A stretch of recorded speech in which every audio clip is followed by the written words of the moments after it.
Thank you all so much for coming, for giving up a bit of your Thursday evening and allowing us to lure you away from the farmers market happening not very far away. But we certainly love to have you here during these events, and we are so thrilled to be able to support the local storytellers and prepare such a wonderful, wonderful evening for you. But we're all here for Mudroom, and what a spectacular event this has become. We're very proud to host this and organize this for all of you. We thank you all for coming. Mudroom is still growing and evolving, but many, many thanks to the committee that worked so hard to bring this together for you. They are all volunteers. Judith, Sally, Leanne, Mike, Cheryl, all of AVA's staff worked so hard to do this. Give them a big round of applause.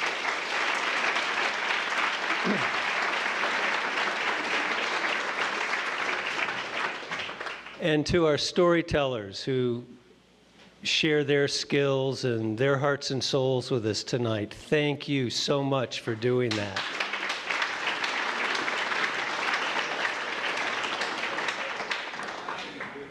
And a quick reminder, at intermission, there will be a raffle. So raffle tickets are sign up just behind this wall, behind me.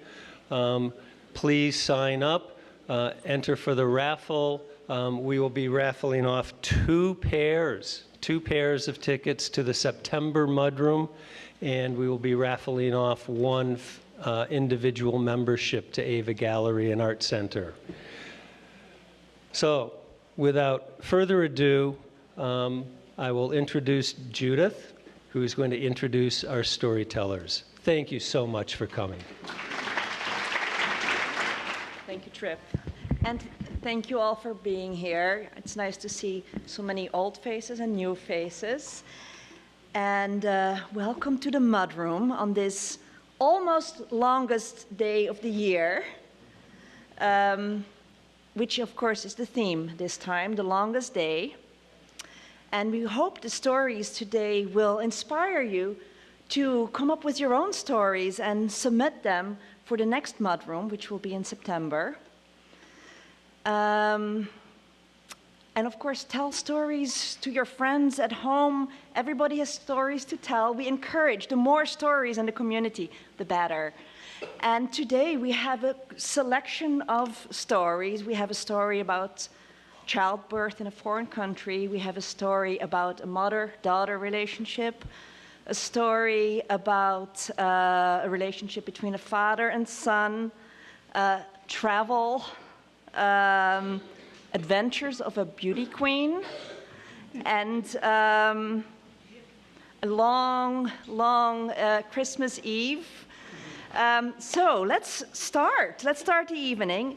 And our first storyteller is Donna Girot, who runs CATV, which is the TV station that that records community events, such as, for example, this one. And there is CATV. Thank you for being here, recording the event. Donna, would you please come up and are you ready to tell your story? There you are. Thank you so much. Hi, everyone. So I hope you're patient with me because I've never told a story in front of a group this big. Usually it's, in your backyard with friends. So my longest day happened to be a very, very hot day.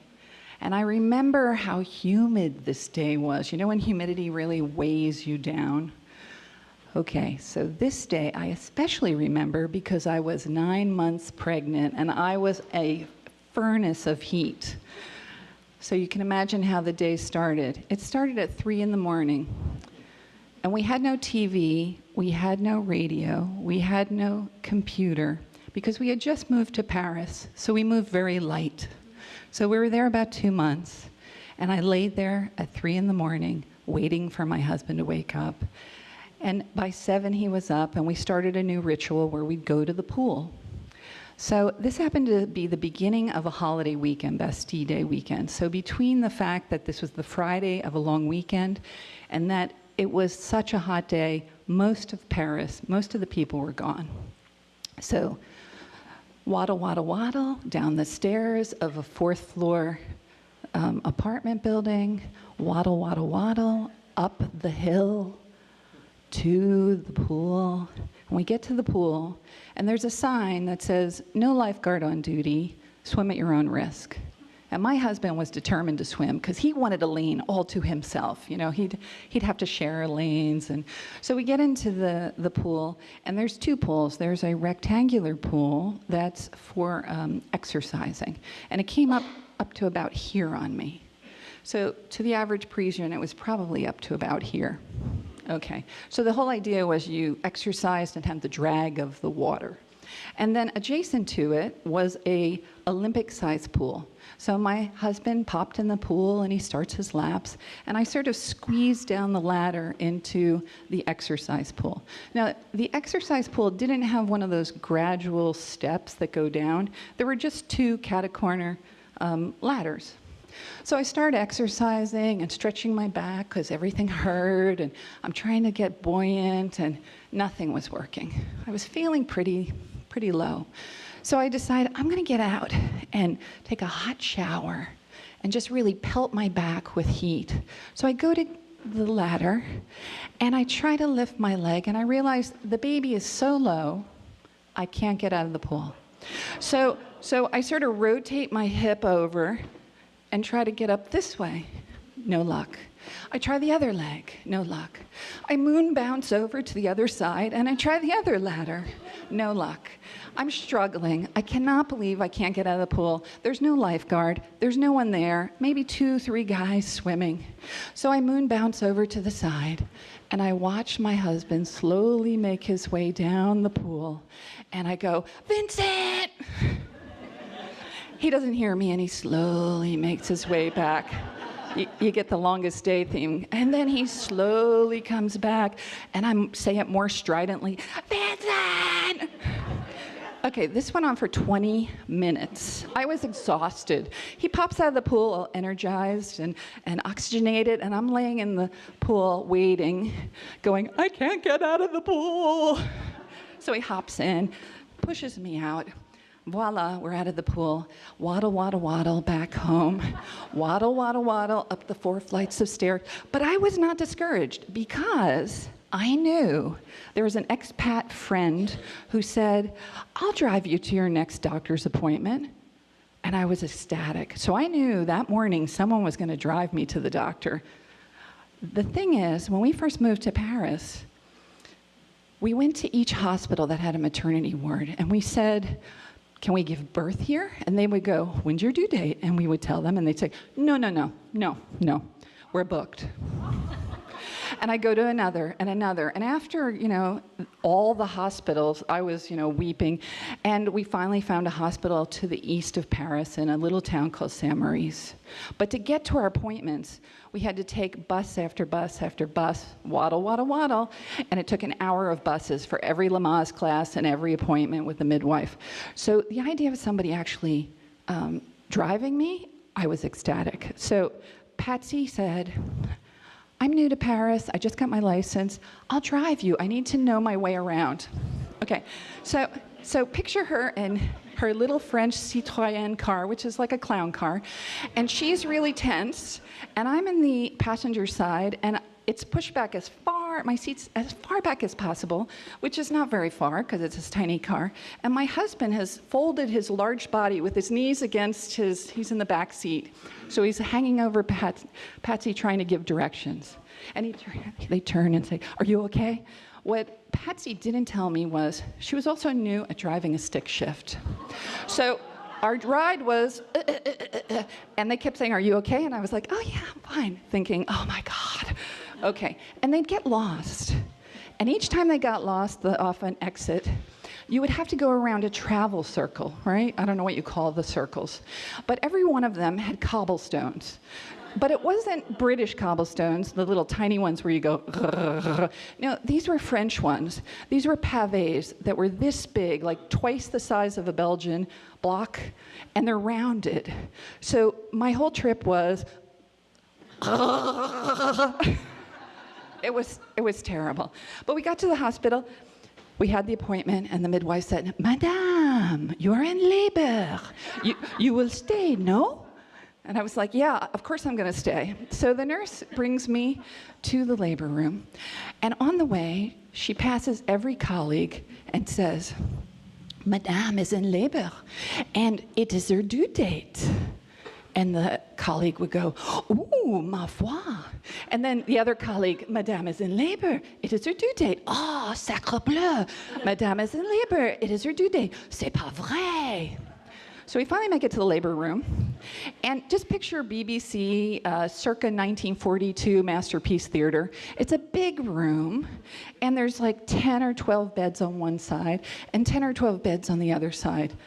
I just pictured all these women giving birth at the same time, and how creepy that would be, right? But it was so hot, because in the hospital, there's no air conditioning. So there we were, two women at the opposite sides. So all morning, we made small talk, my husband and I sweat. And all afternoon, we made small talk, and I sweat and started having the contractions and mosquito bites. Mosquitoes, I'm Italian, so, oh my God, I was like, ah. So finally, late into the evening, they go, Madame, it's time for you to give birth. We will go into the delivery room. So I'm walking, they make me walk, right? And meanwhile, I have this head between my legs, so I'm trying to walk. And I'm so focused on that I don't really notice what's going on in the delivery room. And the delivery room is a small rectangle with a wall of windows, like long French windows. They're all frosted glass. And they finally get me up on the bed, chair, whatever you call it, table, my legs in the stirrups, and I look forward and I go, what is that? And what I see is the windows are wide open, and there's my lady parts just with the window, right? They say you're not modest when you give birth. Trust me, you are. So I'm looking at the window, and I see a line of trees, and I see a wall and two small buildings and a tall tower looking down on my lady parts. And I go, what is that? And the midwife finally says, oh, that's a monastery. Every one of my muscles clenched. I couldn't believe it. So I just pictured two monks up there with binoculars, okay? Just betting on whether it's going to be a boy or a girl. Pass me the baguette, the cornichon, the pâté. Oh, le baby arrive. Okay, so I won't share the details of the actual birth. I find that sort of. It wasn't my finest moment. Let's just say somewhere in there, I punched the anesthesiologist in the back of the head deliberately. But that whole incredibly long day, that hot, sweaty, mosquito-ridden, long day was worth every second, because I was introduced to mon bébé adoré. This is Chloe Odile Girot. Thanks. Thank you so much, Donna. And I forgot to say something earlier. You may have realized it yourselves at this point, but please turn off your phones. And I would like to introduce the next storyteller, Miriam Osofsky. And she's actually here with her husband, who told a story last year. You may remember him, Aaron Osofsky. So it's wonderful to have a couple telling stories one after each other. Please welcome Miriam. Thank you.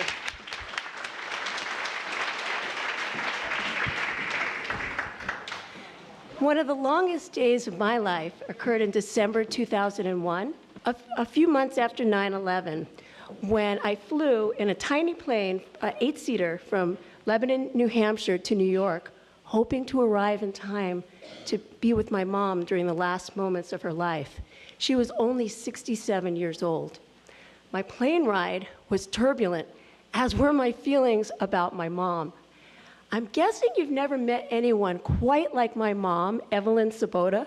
She talked incessantly in a sing-song voice, often recycling about 20 stories that happened before I was born, stories about people she adored and people she detested.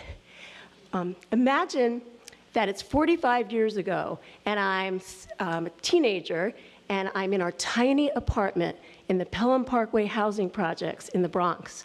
I'm sitting on the couch reading a book, and I can hear it starting in the kitchen. My mom is having a conversation with herself, and it's getting louder. And then she waltzes into the living room. Oh, Miriam, when we saw Frank Sinatra at the Paramount Theater. Mom, I'm reading. That's the deer in the headlights look. He was so handsome.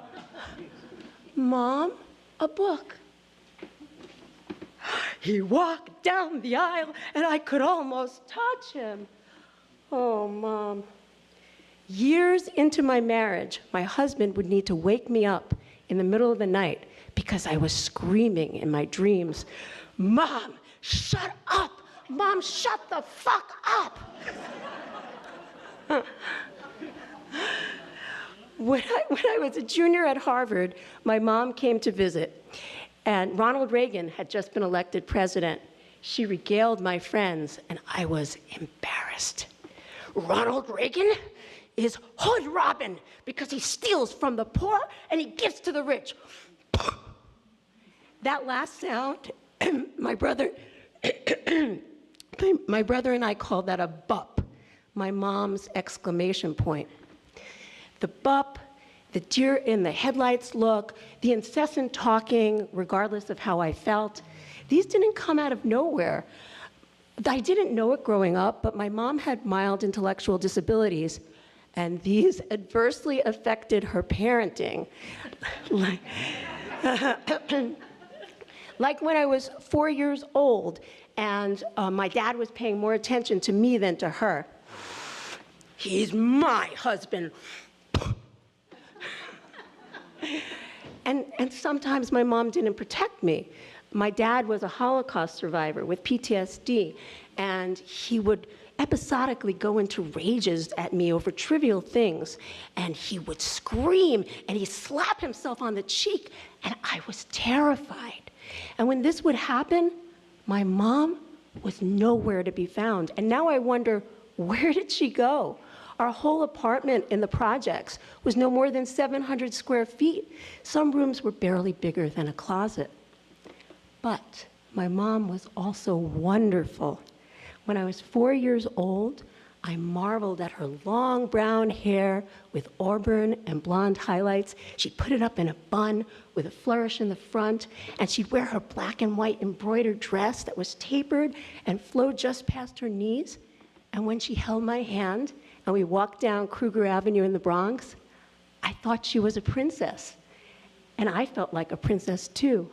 And she's wearing that dress in my favorite black and white photo of us.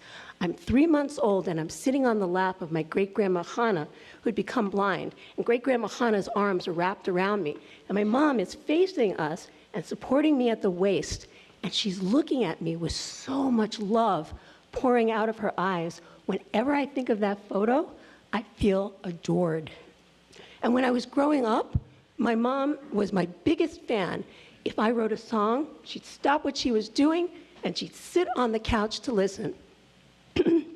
If I made a drawing or I won an academic award, she'd pull it out of my hands, and it would reemerge framed on the walls of our tiny, narrow hallway with the chipping paint and the single, naked, incandescent 60-watt bulb with the beaded pull chain. That was my mom's Hall of Fame. And when I was accepted to Harvard with a full scholarship, and it was my dad who told me to stay in the Bronx, my mom said, go to Harvard. Once my mom told me that her mother, my grandma Dora, had undermined her confidence, and she had resolved that she would empower me. When I was in 5th grade, I found the book Between Parent and Child on my mom's bookshelf. It's a wise and loving child psychology classic from the 60s. And in 5th grade, I read the book, and I ran to my mom to inform her of her parenting errors. But now, I know my mom bought that book out of sheer love because she wanted to do her best for me. And it's all the more sweet because she couldn't fully understand the book. When my mom was in her mid-60s, she was afflicted with a horrible autoimmune disease called Wegener's. By that time, I'd become a clinical psychologist, I'd fallen in love and married, and we had moved to New Hampshire and had 2 little boys, just 17 months apart. Daniel, our youngest, was healthy, joyous, agile. Sam, our eldest, was also a love with a beautiful spirit, but he had severe developmental disabilities. Sam's oral motor functioning was so impaired that it would take him an hour to drink a 4-ounce bottle, and half of what he drank, he would vomit up and cry because stomach acid was burning his throat, and he was hungry. My husband would return home from work to find Sam and I passed out on the couch, surrounded by concentric circles of putrid-smelling washcloths. And Sam's body was born half paralyzed. It took hours to teach him to crawl and to walk, and changes in routine would frustrate him to the point of tantrums, and he'd bang his little head on the floor. And soon after Sam, Daniel was born, and giving Daniel all the love and attention that he deserved, while also keeping Sam's body and spirit alive, took all my time, day and night. So while my mom was suffering from her illness, I talked to her on the phone every day for an hour, but I rarely made it to the Bronx, and she missed me. She had my father and my brother by her side, but she needed me too. And then, in December 2001, my longest day, my flip phone lit up with calls. My mom was dying, and I needed to get to New York fast. We scrambled to make arrangements. My husband would stay home with the boys. I would fly to New York. This was a few months after 9/11, and I was a bit afraid of air travel, but my little 8-seater plane from Lebanon, New Hampshire was very shaky, but it made it safely to New York, and a friend who was a real New York driver scooped me up and sped me toward Albert Einstein Hospital in the Bronx. My flip phone kept ringing. You need to come fast. You need to come fast. You need to come fast. I hoped my mom would be alive when I arrived, and I hoped she'd greet me with the loving eyes she had in my favorite photo of us. So frantically, I signed into the hospital, took the elevator up, ran toward the ICU, and I found my mom's bed. And I lowered my head close to hers. Mom, I'm here. And my mom said, finally. On the TV, Doris Day was singing, and my mom, who was terrified of dying, distracted herself by singing along. So I joined in too. And then it was Doris, my mom, and I all singing together, my mom nodding at Doris and me in approval. But she was also trembling with fear. And then, after 15 short minutes, the doctor pulled me aside with a tense look on his face. And he told me he had to put my mom in a coma fast, or she would suffer unspeakably. As the doctor approached my mom, she knew this was the end, and now her whole body shook violently, and her eyes were filled with terror. And then she was gone. Her body stayed alive for another week, but I had lost my mom. So my mom had died in fear. And I wish I could have been with her more, and I wish she'd understood why I couldn't. And I was so disappointed in her last word to me. And that disappointment bled into other disappointing memories, like when she didn't come to help me recover when I was an intern in Albany and a driver rammed into my car, or when she offered me no pregnancy advice and wasn't there for the births of our boys. But a few days later, as my mom lay in a coma in the ICU, I talked on the phone with one of her nurses, and the nurse told me something my mom had said before I'd sped to New York and before my mom had rebuked me. My mom had said, "I hope I was a good mom." And when I heard those words, I saw my mom in her black and white dress looking at me with loving eyes. That was the mom who pushed past her disabilities to do her best for me. And so I'll answer the question that my mom posed to the nurse. Was she a good mom? Yes, Mom. Some of the best things in me, like the love in my eyes when I look at my children, that comes from you.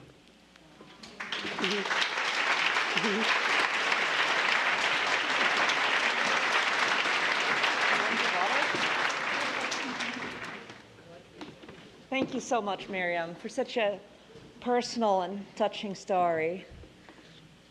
The next storyteller is Eric Chatterjee, who is a return storyteller. He has already been on this stage more than once before, and this time with a story, a long travel story.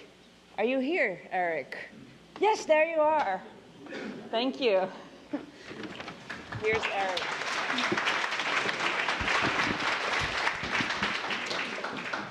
Okay, bear with me because it was a long day. I always get stopped at airports for random enhanced screening. And by always, I mean every time I fly.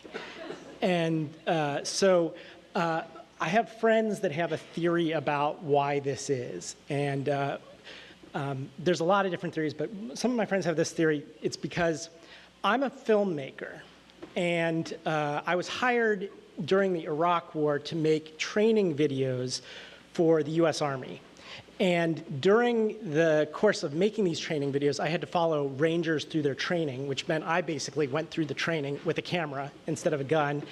And I had to go through all sorts of clearance through the Department of Defense for this. I was fingerprinted and basically had jumped through a lot of hoops to get this gig.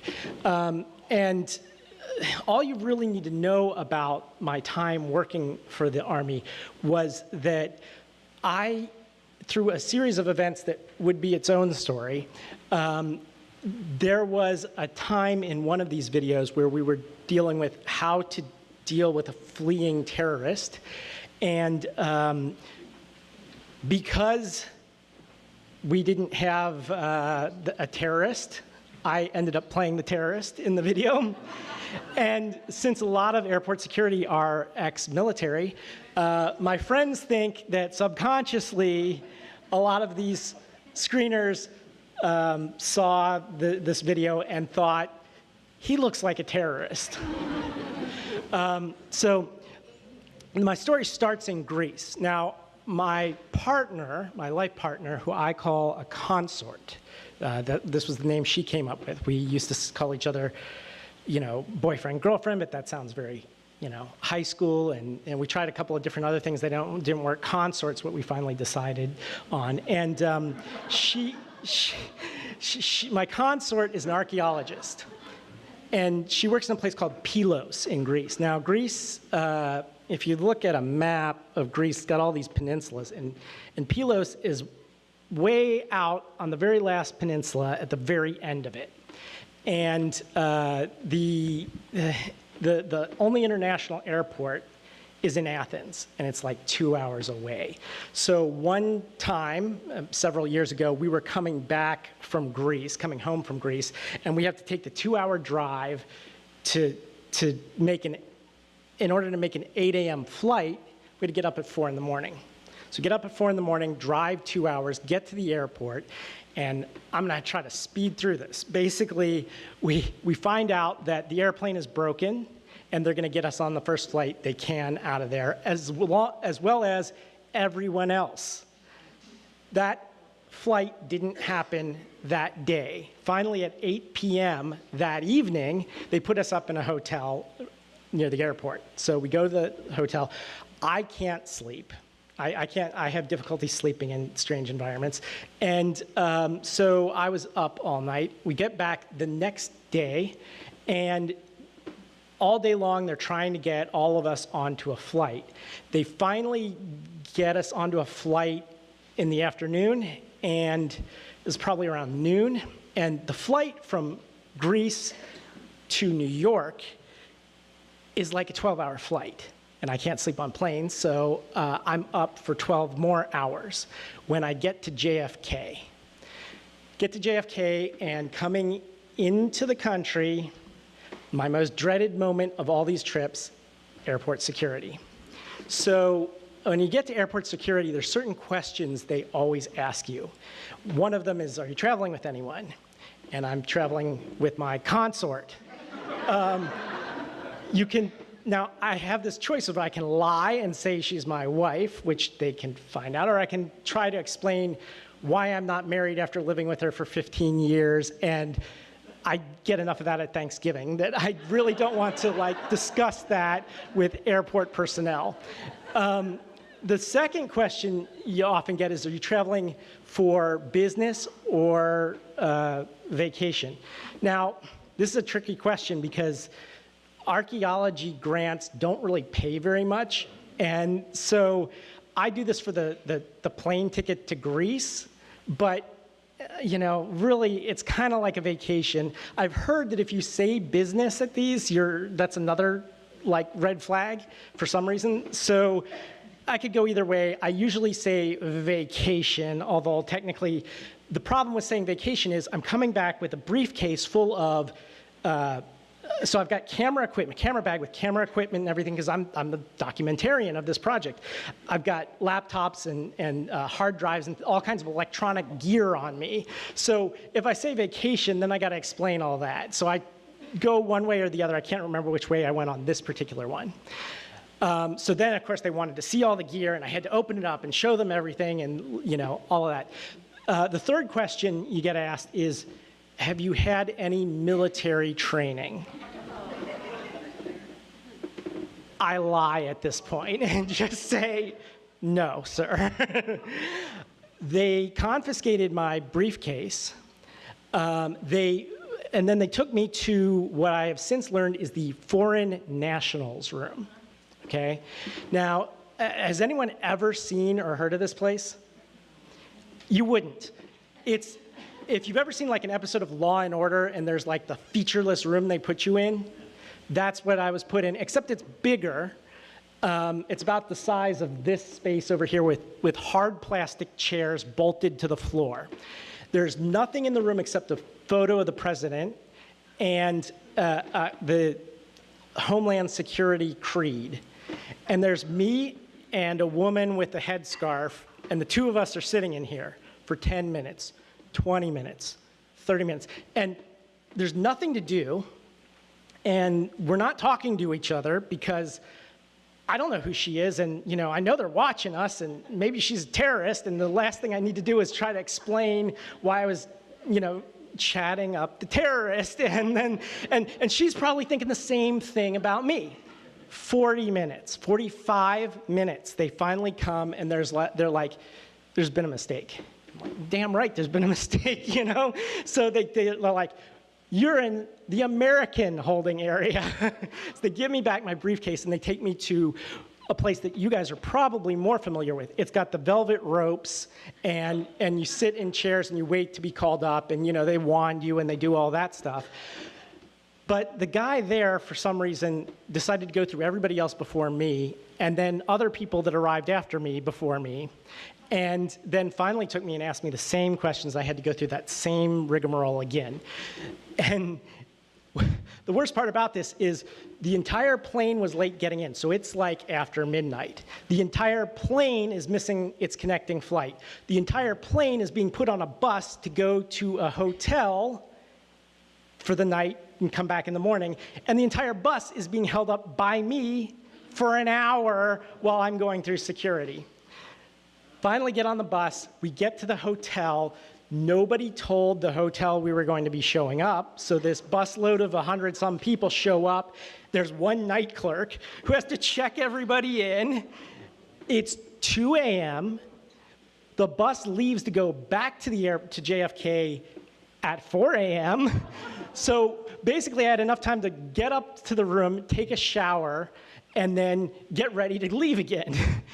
So the morning comes, get back to JFK. When we get there, JFK is mobbed with people in the Delta terminal. It's just hundreds of people in this snaking line, and then there's 100-some of us that join this line. And then there's another little line with like 5 people in it. The line with 5 people is what Delta calls the medallion class traveler, which is like their super first class. And then there's one person working that line and 2 people working all the other hundreds of people. And after about an hour, one of those 2 people goes on break. And so we finally get to the front of the line, and it's still taking forever. And I see a Delta guy, and I grab him, and I'm like, he's like, get off of me. And I'm like, help these people. And behind me, all these 100 people are like, yeah! So he goes behind the counter, and like, we finally get through this. We have to go down steps, get on another bus that takes us across the tarmac to a plane that has a whole bunch of other passengers on it that were waiting for us. And that flies us from JFK to Detroit. Now, we get into Detroit, and it's like noon, and there's the connecting flight to Lexington is 6 hours from then. It's like 6 p.m.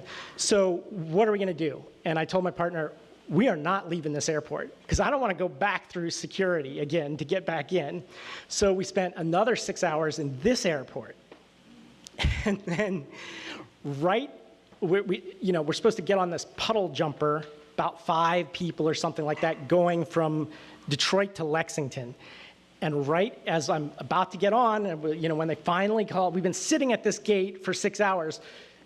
Guys in blue TSA windbreakers show up at the gate, and they confiscate my case again. They've got little residue kits, bomb residue kits, and they're like testing it and swabbing it and stuff like that. And this point, I lose it. I'm like, did you think I became a terrorist between New York and here? I can see how you might think that because I've never wanted to blow up an airport more than I do right now. This did not go over too well. So the Delta lady behind the counter just looks at them like, and so they finally let me board the plane, and I walk backwards down the ramp, locking eyes with them, saying, "Sweet land of liberty, of thee I sing." The story doesn't end there, though, because we get from Lexington, we finally get into Lexington, and we were, at that time, living in a small little college town called Berea, Kentucky.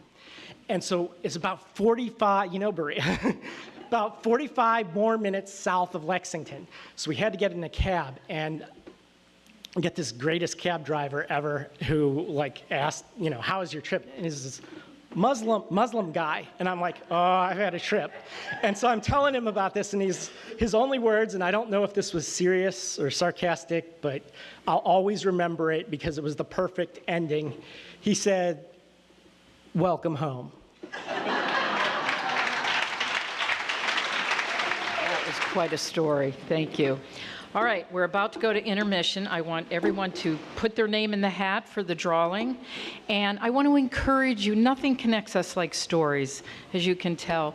Please submit a story for the next Mudroom, which is September 13th, and it is life and death. And there isn't anybody in this room that doesn't have a life or death story because, people die and we're all alive. So submit a story. We'd love to hear you come up here and tell, and it's simple, and you don't have to be a professional. Just tell us your story. Thank you. So it's great to have you all, and now we'll do the second half of the program. And our first storyteller is also someone who has told at Mudroom before. Marcy Gram is from Wilder, and she is going to share with us the confessions of a beauty queen. They all tried to steal my tiara, just so you know. When I was a freshman at the University of Connecticut, Mom and Dad sold the house, moved up here lock, stock, and barrel to Enfield Center. This was always home away from home. My family has a farm on West Farms Road in West Canaan. That's always been home away from home. And so we have roots here. And when Mom and Dad moved here, we just planted them much, much deeper. And while I was minding my business back at UConn, trying not to fail organic chemistry, my mother and the lady who was very well connected at the Canaan Fair, shall we say, decided I should run for the Canaan Fair queen. I'm not a queen kind of girl, just for the record. But it was the bicentennial, and I am nothing if I am not a happy American, shall we say. But I was like, no bathing suits, just, that's a non-starter. And by the way, the Miss America pageant, shall we have a little round of applause? No more bathing suits for those women. And Dan said, why do they have to wear high heels? And I'm like, well, because they look thinner. Anyway, just saying. So I come home from UConn. This was sprung on me. Got a migraine very quickly out of the whole deal. And I have memories of them making floats and my brother in a white creamsicle suit driving and me and the wave. My friend said the wave should be below the hat and above the pearls. You're busted. And so anyway, the long and the short of it is that I had to do a talent, and there were other competitors, and it's not my fault that I won. They were also talented. and they actually lived here, you see. I was still a Connecticut resident. Okay. They didn't tell me the fine print meant that it puts you into this track of having to compete at the state level.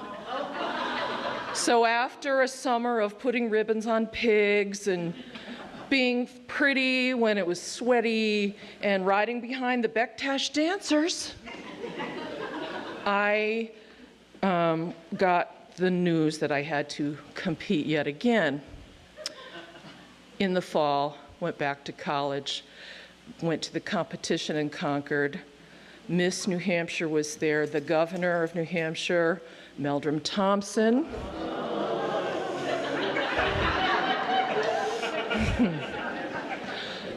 He's really short. And it's not my fault that I won, but I did. But during those tryouts, see, I was an agriculture student and I had a '66 Chevy Impala, and so it was, my college roommates named it Lazarus because it kept rising from the dead. But I had a flat tire. So after the gown thing, I put on my junk clothes and my SKs from the barn and went out and changed my own flat. And there's this guy coming by going, and I'm like, flat. So I changed the tire, went back inside and won. So that's the preamble to the truly longest day, because then when I won, there was more fine print because it meant I had to go to every parade and state fair. The following summer,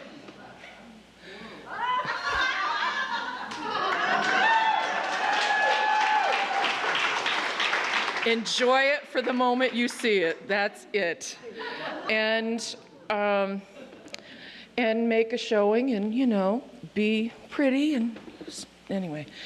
So my '66 Chevy Impala and I hit the road from Enfield Center to Franklin, and there was a parade, okay? It was whooping hot. I was in white gown. I mean, for my junior high school formal, because I don't buy dresses like this. It's just, I don't do dresses. Anyway. And I got up on 89, and all was going swimmingly until I dropped the muffler. And that was really loud, man, as only the interstate can make it. And of course, no air conditioning, so all the windows were rolled down, so my head. And I thought, what do I do? I had given my word. I said I'd be there. And I am nothing if not responsible. So I said, all right, I'll suck it up and I'll go. I did. This Quebec driver comes by, and they're screaming at me in French. And in all of the years of taking French, I never learned the line, you have a gas tank leak and there's sparks. And I said, yeah, I know, I've dropped the muffler, and I'm like crazy Quebec drivers, and I just kept going. Later, mercifully, someone, I forgot this the other night, somebody who spoke English warned me, pulled me over, got a coat hanger, and at least got it up off the ground so I didn't blow up. Got to the parade very early. It was, you know how it can be, we'll get these heat spells here where it's just drippingly hot and humid. And I was already buzz-brained and overheated and ticked off, so I fell asleep in my car under a great big tree. And they forgot me. Tell you, if ever I really wanted to be queen, that would have been my moment. Because when I woke up and I realized that the chariots had all left and I was under a tree, I went rooming up behind the parade until they saw me. And they put me in a vehicle standing up through the sunroof next to Santa Claus. And this little kid says, Mom, Santa Claus, who's that girl? And I was like, exactly, who is that girl? But I survived that, and I was so hot, and I got back in my car, had words with the people who ran the show, and all was copacetic as it could have been. And I went back and I learned that the state police barracks are based in Concord. And I was loud. And I forgot my turn signal, and they pulled me over. License and registration, please. And I'm like, okay, Connecticut plates, New Hampshire, tiara on the seat. My registration and license had both expired. Evidently, that's a thing. You have to, there's this cyclical money transaction. And so I remember the Concord police. I remember the conversation, yeah. It's like Charlie Brown, the wah, wah, wah thing over there. And I'm like, this looks really bad. And then they called for reinforcements, because clearly they had a big fish on that hook. And they said, this is expired, and who can come get you? At that point, I lost it and began to sob. I was just so annoyed with myself, with this whole situation, feeling like I'd gotten roped into something that was really not me, but I had to do it because I'd given my word, and everybody loved me except the cops. So then the guy who had initially pulled me over leans in the window while his captain's standing there and says, "Turn on the key."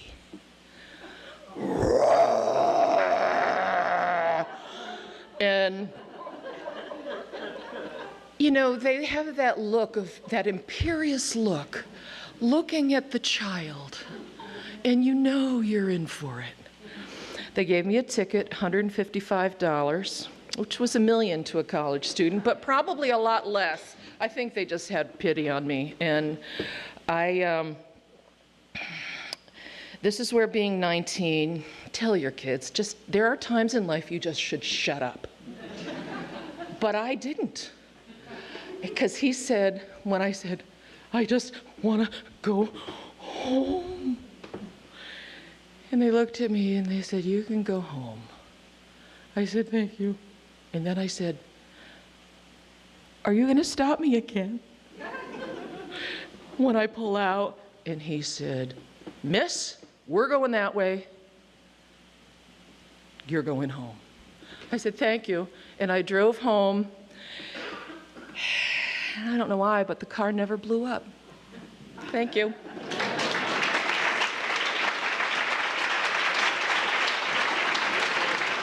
It's interesting what kind of long days people have. Our next storyteller is someone who was also chosen from the hat at the last Mudroom and felt then, I think, empowered and brave enough to submit a story this time. So we're going to welcome George Spencer, who's going to talk to us about a long day and communication.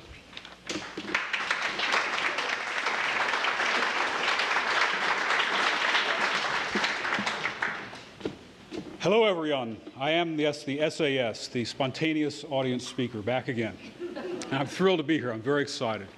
I want to talk to you all tonight about two different kinds of longest days. The first kind of longest day that I'm going to tell you about is the longest day in the lives of several very famous scientists and doctors.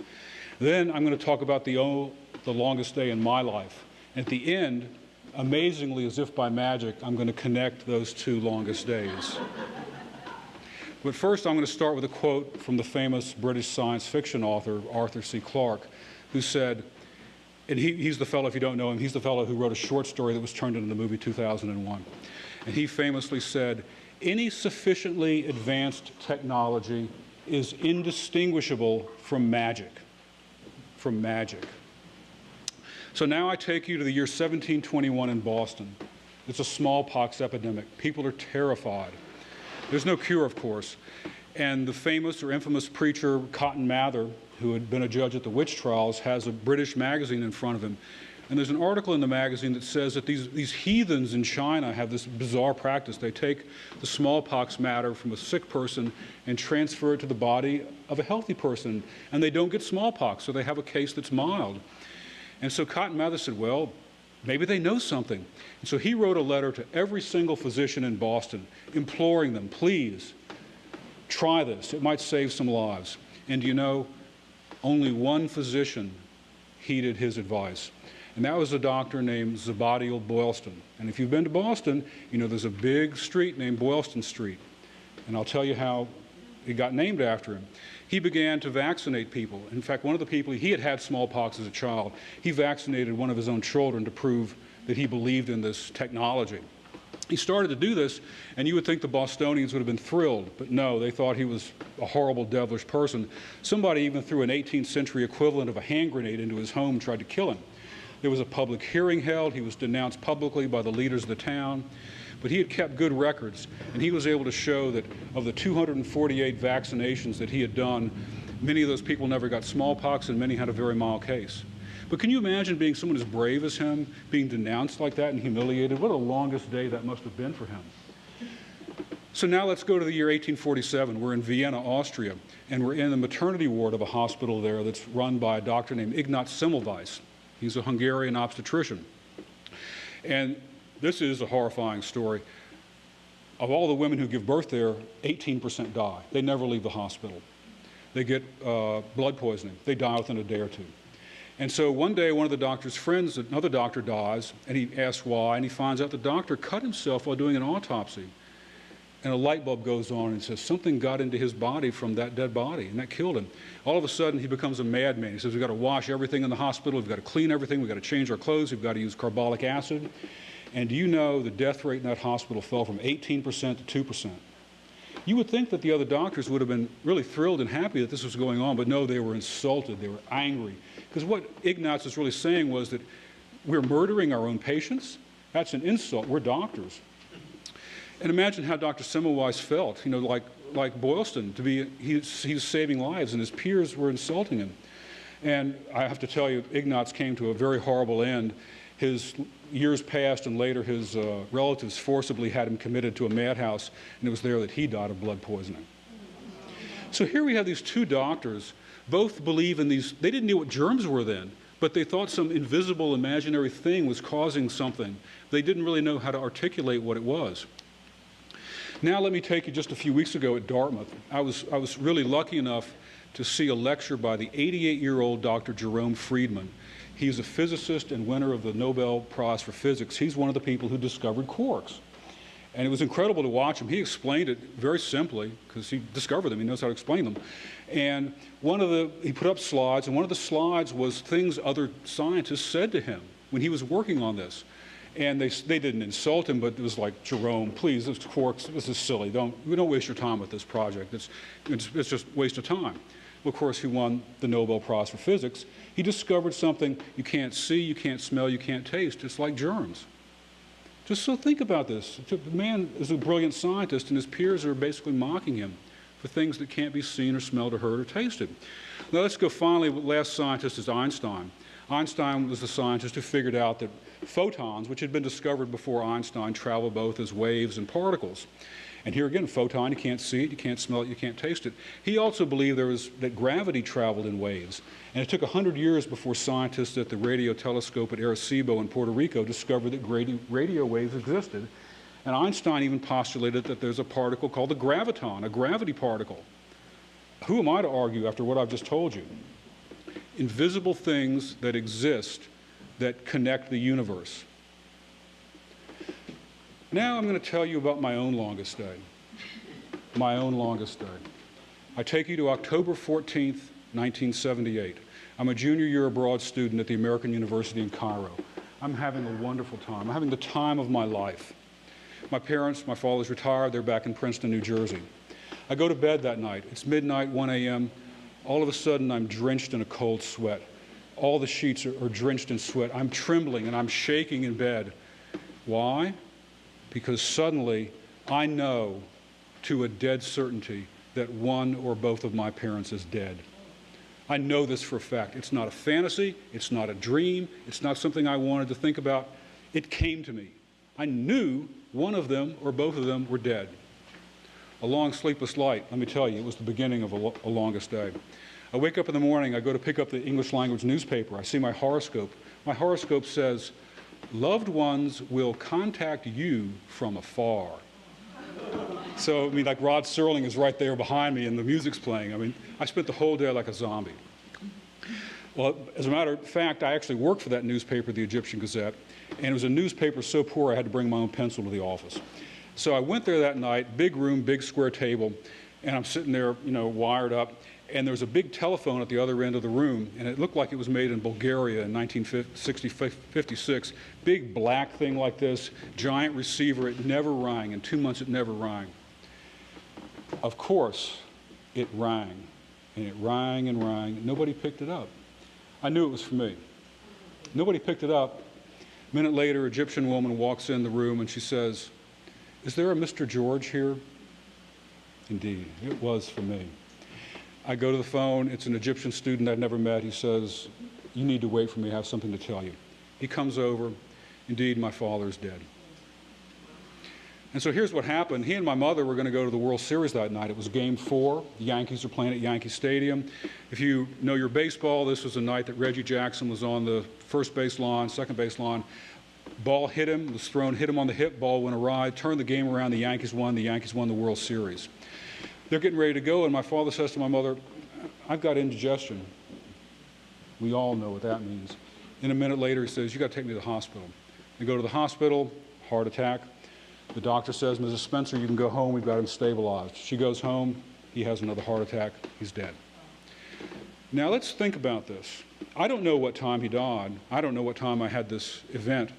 Let's say this happened to me at 1 in the morning, and let's say this happened to him at 7 p.m. There's a 6-hour time difference between EST and Cairo time. It's 5,606 miles difference. Now, inside of each of us are these complicated little things we can't see, smell, hear, or taste, and they're called DNA. Very complex molecules full of atoms whirring and whizzing around and maybe vibrating with unique frequencies. Now, we all know that each of us, I have half of my father's DNA and I have half of my mother's DNA. And let's say the father's DNA suddenly stops vibrating. it stops sending the signal. And like a radio receiver, I stop receiving. And because I stop receiving, there's a disturbance. And so, there are connections that we cannot see that are invisible. You may not believe me. The videotape is on. I may be proven right in 200 years or 400 years. All I know is that all of us, you and I, we are all connected, each and every one of us, especially our loved ones. Remember that we're all connected. Go out into the world, do good things. Thank you.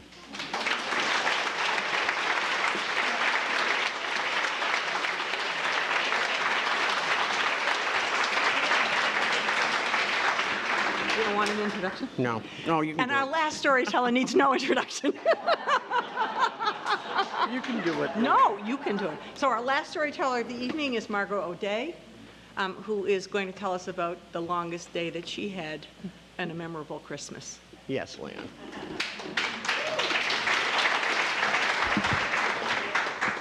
So, I'm from New England. Originally, I'm from Germany. And the longest day I had was December 24th, 1963. My father and mother met in Germany. My mother was a translator for the Border Patrol. She'd survived the war. And my dad was from Lebanon, who joined the Army because he wanted to see the world. They sent him to Germany and taught him how to blow stuff up. So he went into the Border Patrol to ask for directions, met my mother. A year later, there I am. We emigrated to the United States, and my mother pushed out kids like a Pez dispenser. By the time I was 7, I had 4 brothers. We lived in Enfield, and my brothers were like my servants. I was the queen of the house. I convinced them that cat food could be eaten like tuna, and that dog biscuits were really German Leberkuchen, but without the frosting. And that if you hit a bee's nest with a stick, you'll figure out if the bees were alive. So when I'm 9, my father comes home, says, "Everybody get in the car." And my mother's looking at him because he's always got these schemes going on. She says, "Okay." So we hop in the car. I'm in the front because I'm the queen. They're in the back. And he drives up Jones Hill. And at the time, it was all, dirt. And there's no houses. And he pulls up in front of this red house. And there's a little house, and on the side of it, it says, Jones Hill Schoolhouse, founded in 1777. And underneath, there's a for sale sign. My mother doesn't have a good feeling about this. So we go in. There's one light hanging down. There's a wood stove. There's a soapstone sink with a pump. And there's an outhouse. And a blackboard and a bunch of desks that had been left there. And he goes, "Guess what, Shots? I just bought this place. And it comes with 3 acres of land, and we only have to pay $100 a month." At this time, my mother pulls up her big girl pants and said, "You better be putting on an addition, and you better plow up an acre garden." So that's what he did. And I spent a lot of my time weeding that garden because my mother's German, and every row had to be perfect. And I made sure that my brothers did my bidding and did it too. My mother was very, very frugal. She made Yankees look like spendthrifts. One of the things she always liked to do was forage. I hated it. To this day, I won't eat a dandelion green, a ramp, or fiddleheads. Hate them all. And mushrooms are in Germany, mushrooms are something that they all go out and harvest. So she'd take a little basket, go out, get a bunch of mushrooms. Fine and dandy. I'm a big reader, so I read her book, Mushrooms of the USA. One page said, "Oh, this is a button mushroom, they're delicious." Page next to it goes, "This looks very similar, but it can kill you in 15 minutes. It isn't that I didn't trust my mother, but I said, every time she'd have them, she'd saute them in butter. My mother was a great cook, and she'd put them on homemade toast. And she'd say, "Kids, we're gonna eat." I'd say, "I have to go to the bathroom and wash my hands, I forgot." And my brothers would eat, and I'd come out 15 minutes later and see if everybody was alive. So anyways, we go on, and it's Thanksgiving time. My mother's cooking all this food and stuff. The week before, she'd had her meeting with her friends because they liked green stamps. I don't know if anybody remembers green stamps. But they all had shoe boxes. They're full of green stamps. We couldn't put the green stamps in the books because my brothers would take them and put them on the walls and the windows. So my mother said no. So she organized her friends, and they did a green stamp thing once a month. They bring their shoe boxes, have their coffee, and smoke their cigarettes, and talk about what they're buying. So most of them were like, I'm buying new dishes. I'm buying new glasses. We had the Flintstone glasses. My mother wasn't interested in glasses. She shot for the bigger things. She bought a couch one time. This time she wanted this complete bedding set that was down and, you know, the curtains and the whole bit and a floor thing, a rug. And it was quite a few books, but she goes, I'm saving for that. And they knew my mother. My mother would get that. She was one of those people who could save anything. So Thanksgiving comes along, and it's a big, huge meal. My brothers are like little dogs, eating everything in sight. They didn't care what they ate. They just ate because it's what they do. By now, I had a sister. I didn't pay much attention to her. She couldn't do anything for me. She barely moving. She was 10 months old, crawling around, being cute. So she wasn't a factor in my life at that point. And everybody sitting around, my mother goes, this year we're going to have a German Christmas Eve. Because Germany celebrate Christmas Eve. Usually in our house, we go to early church, which is at noon, get home, pig out on all the food, rip open the presents, and watch Wizard of Oz. We're done. We're going to have a German Christmas Eve. And I'm going, I don't know where this came from. She goes, I want to start a tradition for Andrea, my sister. I'm like, what makes her so special? She's a baby. And I said, okay, so what's that mean? She goes, we're gonna have German food. We always have German food. Now she's saying, we're having Königsberger Lachs, we have all in German. I know enough German to know we're eating goose liver, pickled herring, and liver dumplings. My brothers are like, yay! They have no clue. And we're not going to the early church, we're going to church, it's like 5 o'clock at night. And I'm not putting the presents under the tree, and that was like a big bummer for us. She goes, I'm locking them in my room because I know you guys unwrap them before Christmas. Okay. And we're opening the presents, youngest to oldest. My sister could barely get a Cheerio in her mouth. That's not going to be good. So I'm like, it's going to be a rough Christmas for me. So the day arrives. And I'm like, oh, God, I have to get dressed up to go to church, which means wearing a dress, which I'm not fond of. I have to get my sister dressed. She has to look cute. And my mother doesn't go. She's feeding, she's doing the food, oh, I don't have time, you go with your brothers. I'm expecting my brothers to dress in lederhosen at this point. I'll be here when you get home, and oh, by the way, your grandmother's coming. I love my grandmother, but my grandmother, does anybody remember those walking dolls? They come in a big box, and they'd walk if you hold their hand. I hate dolls. My grandmother gave me this same type of doll till I was 17 years old. It lasted 3 days. My brothers took it, scalped it, shot it. In my house, you could have one big present. That's what you're allowed, one big present, then you get assorted underwear and tube socks. So she'd give us the Christmas catalog from Sears, pick out your present, and you knew you were going to get it. So I said, okay, I wanted a sewing machine. I'd taken home ec. I'd made my mother an apron. I gave it to her. She put it in the drawer. And she says, oh, that's nice. You can learn how to sew your brother's pants. She hated sewing. Yeah, whatever. So my brothers are picking out guns, because my parents would buy them real guns. Oh, I want a 22. I want a 410. Okay. Shoot each other. Have fun. And a train set and this and that. So I'm all good with this. I said, I want a sewing machine. Sears had a sewing machine, to open it up. And I said, I want one of them. And my mother just looked at me. She goes, really? I said, okay, we're done. So everything's done and over. The kids are eating everything in sight, and we're waiting to open the presents. My grandmother's come. She goes, oh, here's your doll. And I'm like, okay. Get the lipstick. You're going to be, because they used to use lipstick for the blood. Hair off.